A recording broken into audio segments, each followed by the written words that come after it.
बहुत समय पहले की बात है। सोमगिरी नामक गांव के पास एक घना और अंधकारमय जंगल फैला था। उस जंगल के बीचों बीच एक विशालकाय पीपल का पेड़ था, जिसकी शाखाओं में डर और मौत के साए बसते थे। उसी पेड़ पर वज्रक नाम का एक भयानक और निर्दयी राक्षस रहता था। वज्रक, जिसके नाम से सोमगिरी के बच्चे बच्चे तक कांप उठते थे। कहते हैं जो एक बार उस पेड़ के पास गया, वहां फिर कभी लौटकर नहीं आया। दादाजी, क्या वज्रक सच में आता है? मैंने सुना है कि वो बहुत ही भयानक और निर्दयी राक्षस है। वो तो हवा में भी अपनी गंध छोड़ जाता है बेटा। उसकी आंखें आग जैसी जलती हैं। उस रास्ते से आज तक जो भी गया वो वापस नहीं लौटा।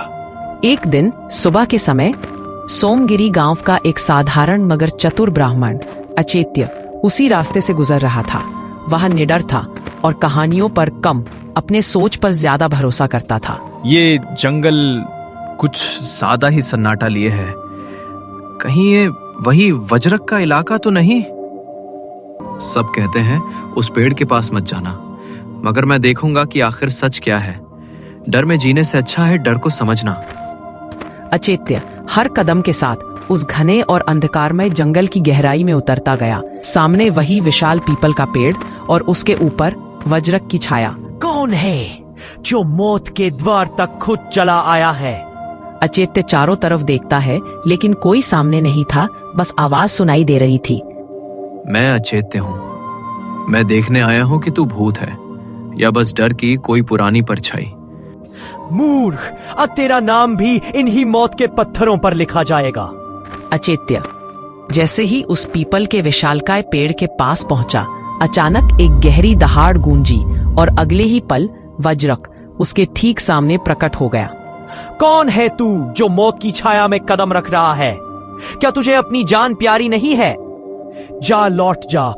मैं अचेत्य, सोमगिरी का एक साधारण इंसान। लेकिन तू कौन है और क्यों इस पेड़ से बंधा है?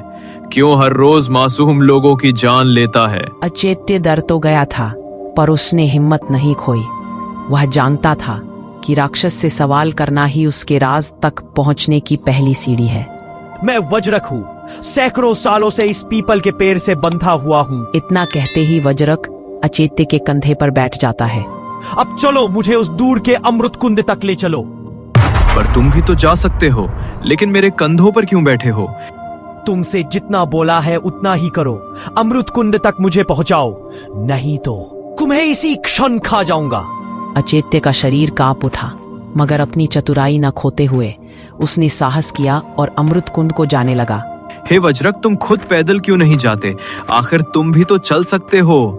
मानव, मैंने प्रण लिया है कि गीले पैर धरती पर नहीं रखूंगा, और इसीलिए मैं हर रोज इस रास्ते से गुजर रहे लोगों के कंधों पर बैठकर जाता हूं और स्नान करने के पश्चात उन्हें खा जाता हूं। अब और प्रश्न मत कर और चुपचाप मुझे अमृत कुंड तक पहुंचा।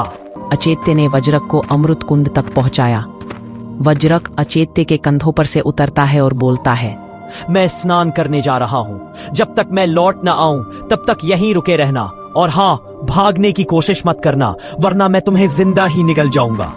वज्रक पानी में उतरा। उसके विशाल पैरों में जल भर गया। अचेत्य भयभीत हो उठा, पर तभी अचेत्य सोचता है, आखिर में ये राक्षस आज मुझे मार ही देगा। क्या करूं? इसने कहा था गीले पैर जमीन पर नहीं रख सकता। यही मौका है यहाँ से भागने का। अचेत्य ने अपनी पूरी ताकत से दौड़ लगा दी और भागने लगा। अरे मानव, रुको रुको, मैं कहता हूँ रुक जाओ, मैं तुम्हें छोड़ूंगा नहीं। मगर वज्रक केवल देखता ही रह गया। उसके गीले पैरों ने उसे रोक रखा था। उसका प्रण उसकी जंजीर बन चुका था। अचेत्य अपनी चतुराई और साहस के दम पर वज्रक जैसे भयानक राक्षस से अपनी जान बचाकर सोमगिरी गांव लौट आया। दोस्तों, समझदारी और सही जानकारी कभी भी किसी की भी जान बचा सकती है। डर से नहीं, बुद्धि से लड़ो।